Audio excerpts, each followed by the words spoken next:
کہنے لگی کہ دیکھو میں تنہا ہوں اور تو بھی تنہا ہے، تو یہاں سے جا نہیں سکتا، میرے ہاتھ میں چاقو ہے، میں تجھے قتل کر دوں گی، اگر ان تین میں سے ایک کام کر لو تو میں تمہیں جانے دے سکتی ہوں۔ کہا کیا؟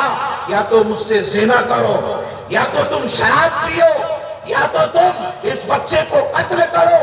اس عابد نے سوچا اگر میں بچے کو قتل کر دیتا ہوں تو گویا کہ ایک معصوم کا قاتل ہوں، اور اگر میں زنا کرتا ہوں تو زنا اللہ تعالیٰ نے کسی بھی صورت میں معاف نہیں کیا ہے۔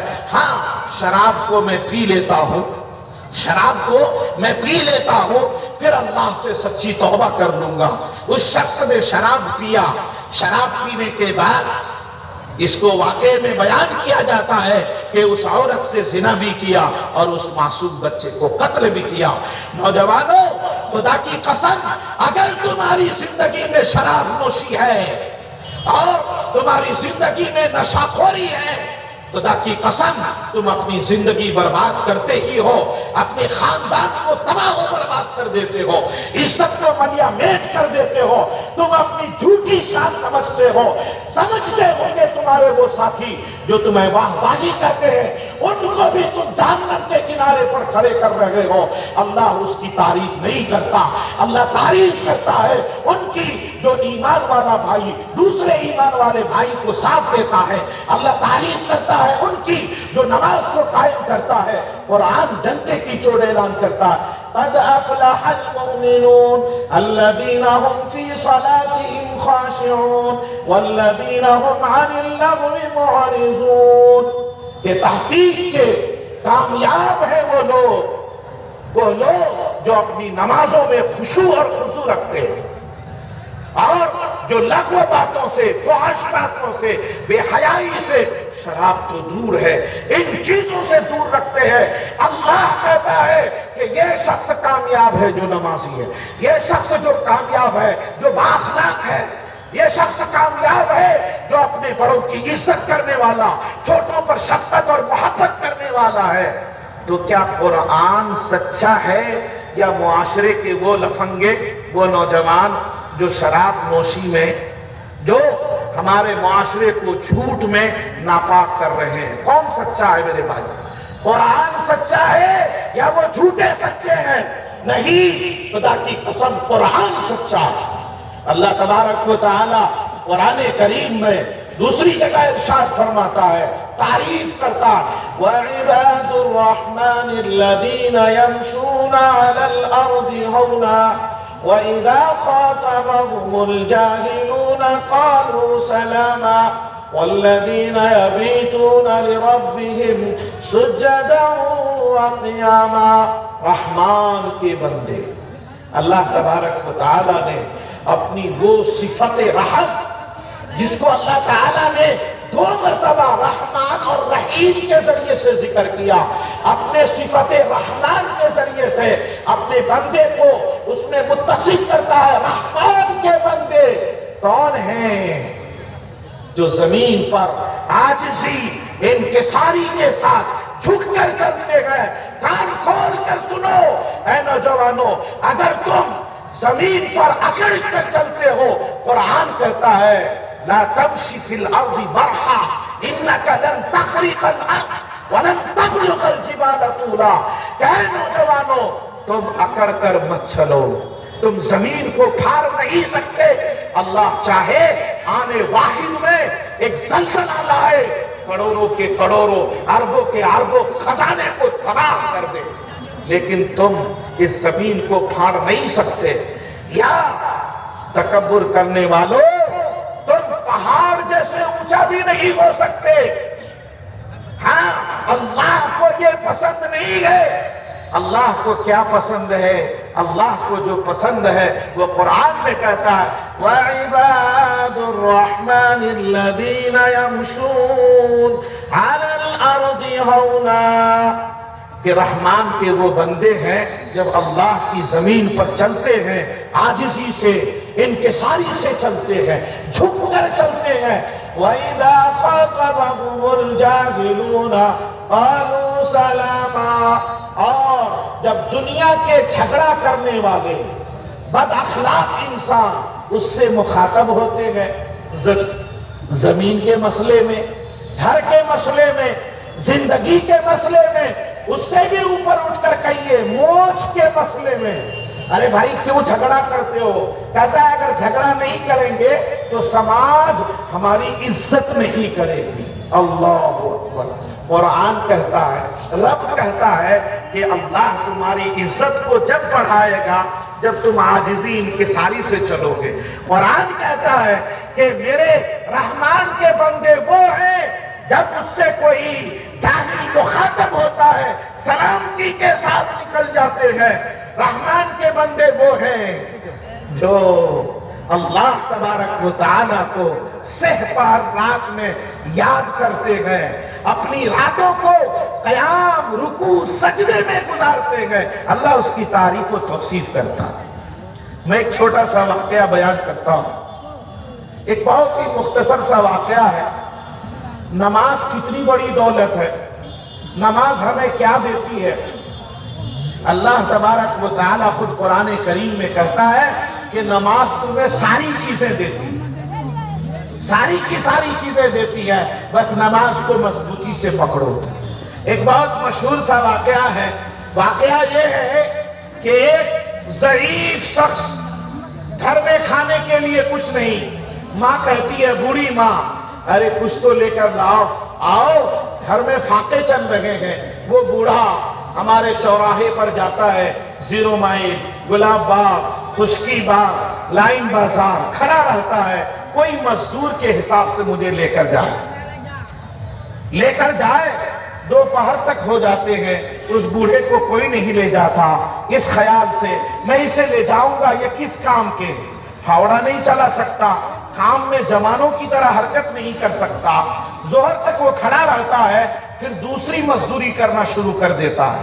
کیا کرتا ہے وہ بوڑھا آدمی؟ اللہ کے گھر میں جاتا ہے اور شام تک جب تک مزدوری کرتے ہیں اس وقت تک نمازیں پڑھتا ہے، تسبیحات پڑھتا ہے، جتنا ہو سکتا ہے اللہ اللہ کرتا ہے اور پھر واپس چلا جاتا ہے۔ بیوی کہتی ہے، کیا لے کر کے آئے ہو؟ آج تو کمانے کے لیے گئے تھے۔ تو وہ اللہ کا بندہ کیا کہتا ہے؟ وہ بوڑھے آدمی کیا کہتے ہیں؟ کہتے ہیں میں نے مزدوری تو کی ہے، وہ آج ہمیں اس کا مزدوری نہیں دیے، آج مزدوری نہیں دیے، کل دیں گے۔ پھر وہی شخص دوسرے دن وہیں پہنچتا ہے۔ میرے بھائیوں، بس ظہر تک کوئی اسے لے کر نہیں جاتا، پھر وہی عمل، مسجد میں پہنچے، نماز، تسبیح، اللہ اللہ کرتے کرتے جب جانے لگتے گئے تو اللہ سے وہ مانگتا نہیں، کہتا ہے بارے الہ، اے میرے مالک، آپ تو سب کچھ جانتے ہیں، مجھے مانگنے میں شرم اور حیا آتی ہے، پھر چلا جاتا۔ بیوی حیران پریشان، آج بھی تمہیں مزدوری نہیں ملی، فاقہ کشی کب تک رہے گی؟ کہا نہیں، انہوں نے کہا ہے میں مزدوری دوں گا۔ اب تیسرے دن وہ بوڑھا پھر گھر سے نڈھال ہو کر نکلا تو بیوی صاحبہ، ماں صاحبہ کہتی ہے کہ ایسا ہے 3 دن ہو گئے ہیں، یہ بورا لے جائیے، اس میں آٹا اور چاول بھی لائیے گا نا، 3 دن کے پیسے آپ کو ملیں گے۔ نہ چاہ کر جھولے کے ساتھ بورے بھی اٹھا کر لے جاتا۔ پھر وہی صورتحال، ظہر تک وہ کیا ہے، بوڑھا وہاں رہتا ہے، کوئی اسے لے کر نہیں جاتا۔ میرے بزرگوں، میرے بھائیوں، میری ماں اور بہنوں، ذرا کان کھول کر نہیں، دل کھول کر سنو اسے۔ اب پھر تیسرے دن وہ بوڑھا ظہر کی نماز پڑھتا ہے، اللہ اللہ کرتا ہے اور پھر یہی کہتا ہے مجھے شرم آتی ہے بارے الہ، آپ تو سب جانتے ہیں اے میرے مالک۔ وہ واپس لوٹنے لگتا ہے۔ اسی مابین ہوتا کیا ہے، تیسرے دن اس بوڑھی ماں کے گھر ایک شخص آتا ہے، پورے گاڑی میں بھر کر چاول، گیہوں اور دال، سبزی، تیل، مسالے، ساری چیزیں لے کر اور وہ اتارنا شروع کرتا ہے، ماں پریشان ہو جاتی ہے، میرے شوہر 3 دن جو کمائے ہیں مشکل سے 3 دن کا کھانا ہو سکتا ہے، یہ پوری گاڑی کہاں لوڈ کر رہا ہے۔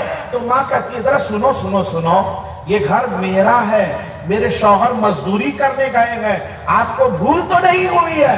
کہا نہیں، میں بھولا نہیں ہوں، یہ وہی گھر ہے جہاں کہا گیا ہے کہ اسے آن لوڈ کر دیا جائے، یہ آپ کے شوہر کی مزدوری ہے۔ اور پھر گھر بھر کر کے دال چاول اور تمام کی تمام چیزیں رکھ دی جاتی ہیں۔ وہ ماں بڑے خوش ہو کر کے کھانا پکاتی ہے، تیار بیٹھے اپنے شوہر کا انتظار کر رہی ہے۔ اب وہ بوڑھے دیکھا کہ 3 دن ہو گئے، مجھے کچھ بھی نہیں ملا، کیا کرنا چاہیے؟ مارے شرم کے پھر رب سے نہیں مانگا۔ اب جاتے ہوئے سوچا دور سے میری بیوی جب دیکھے گی مایوس ہو جائے گی، ایسا کرتا ہوں کہ اس بورے میں تھوڑا سا روڑے پتھر ہی ڈال لوں، اس میں ڈھیلے ڈال لیے، پتھر ڈال لیے، کچھ ڈال کر اس بورے کو بھر لیا۔ اب سر پر رکھ کر کے جا رہے ہیں، جب دیکھا ماجرا گھر کے قریب پہنچا، کھانے کو منہ میں چاول نہیں، میرے گھر کے سامنے چاول، ماجرا کیا ہے؟ اندر دیکھا تو پورا گھر بھرا پڑا ہے۔ ماں آتی ہے، کہتی ہے دیکھیے آپ نے کس کے یہاں مزدوری کی، 3 دن میں 1 بوری چاول 700 روپے کے ملتے ہیں، اور 1 بورا دال تو خرید ہی نہیں سکتے ہیں، یہ تو پہاڑا لگا دیا ہے، کس کے یہاں آپ نے مزدوری کی تھی؟ چپ ہے، کچھ نہیں بول رہے ہیں، خاموش ہیں۔ تو کہا جلدی جلدی ہاتھ پاؤں دھوئیے اور کھانا کھانے کے لیے بیٹھیے۔ ان کے آنکھوں میں آنسو ہیں۔ میرے بھائیوں، میرے بزرگوں، پھر کیا ہوتا ہے؟ وہ ماں کہتی ہے کہ آپ اس میں کیا لے کر آئے ہیں بورے میں بھر کر کے؟ کہا کچھ نہیں، کیونکہ اس میں تو کیا ہے، ڈھیلا روڑا پتھر تھا اور یہاں سب کچھ پہنچ چکا ہے۔ کہا کچھ نہیں۔ کہا دکھائیے تو صحیح۔ کہا نہیں، کھانا کھاؤ نا۔ پھر جب کھانے سے فارغ ہوتی ہے کہتی ہے برائے مہربانی دکھائیے تو صحیح۔ ارے کچھ نہیں ہے، کیونکہ اسے تو پتا ہے میں نے روڑے پتھر بھر کر لائے۔ اخیر میں وہ ماں کہتی ہے نہیں، آپ کو تو دکھانا پڑے گا۔ کیوں؟ اس لیے کہ جس نے یہ سارے سامان پہنچائے ہیں انہوں نے ایک خوشخبری دی تھی، یہ تو کچھ بھی نہیں ہے، اصل تیرا شوہر لے کر آئے گا۔ میرے بھائیوں، میرے بزرگوں، میری ماں اور بہنوں، وہ جب یہ کہتی ہے وہ ماں تو یہ شوہر اور رونا شروع کرتا ہے۔ وہ بیوی، وہ ماں خود سے اٹھ کر کے جا کر کے اس بورے کو کھولتی ہے تو جتنے بھی ڈھیلے تھے، روڑے تھے، پتھر تھے، سب کے سب سونے چاندی کے ہو چکے تھے۔ اللہ اکبر۔ کس کے بدلے؟ مسلمانوں، 3 دن انہوں نے اللہ کے یہاں مزدوری کی تھی، نماز پڑھی تھی۔ یہ نماز کہتا ہے، مسلمانوں کہتا ہے یہ نماز کہ جب تم نماز پڑھو گے اللہ تعالیٰ تمہارے گھروں کو برکت سے بھر دے گا۔ جب تم نماز پڑھو گے تمہارے گھروں میں اولاد نیک صالح پیدا ہوں گے۔ جب گھر میں تم تلاوت کرو گے تمہارے گھروں سے ایک عالم پیدا ہوگا، تمہارے گھر سے ایک فقیر پیدا ہوگا، تمہارے گھر سے علامہ کشمیری پیدا ہوگا، تمہارے گھر سے حسین احمد مدنی پیدا ہوگا، تمہارے گھر سے اللہ تعالیٰ قاری طیب علیہ الرحمت کو پیدا کرے گا، اشرف علی تھانوی جیسی شخصیت کو پیدا کرے گا، قاضی مجاہد الاسلام جیسی، نفر اللہ مرقدہ جیسی شخصیت پیدا کرے گا۔ کیوں؟ اس لیے کہ شاعر کہتا ہے، تاریخ کو بیان کرتا ہے کہ آج بھی ہو جو ابراہیم سا ایمان پیدا آپ کر سکتی ہے انداز گلستہ پیدا۔ مسلمانوں، قرآن ہمیں جھنجھوڑ رہا ہے، ہمیں بلا رہا ہے، ہمیں پیغام دے رہا ہے، اور یہ مہینہ جو سایہ فگن ہم پر رمضان کا ہونے والا ہے، اللہ اکبر، من صام رمضان من قام رمضان ایمانا واحتسابا غفر له ما تقدم من ذنبه۔ اللہ اکبر۔ ایمان والے بھائیوں، ہماری کامیابی جھوٹ میں نہیں ہے، ہماری کامیابی بے ایمانی کرنے میں نہیں ہے، ہماری کامیابی زمین کو گھسیٹنے میں نہیں ہے، ہماری کامیابی شراب نوشی میں نہیں ہے، ہماری کامیابی سچائی میں ہے، ہماری کامیابی بھائی چارگی میں ہے، ہماری کامیابی محبت و پیار اور شفقت میں ہے، ہماری کامیابی نماز کو پابند سے ادا کرنے میں ہے، ہماری کامیابی ایمان والا بننے میں ہے۔ اللہ تبارک و تعالی ہم سب کو سچا اور پکا ایمان والا بنائے۔ وآخر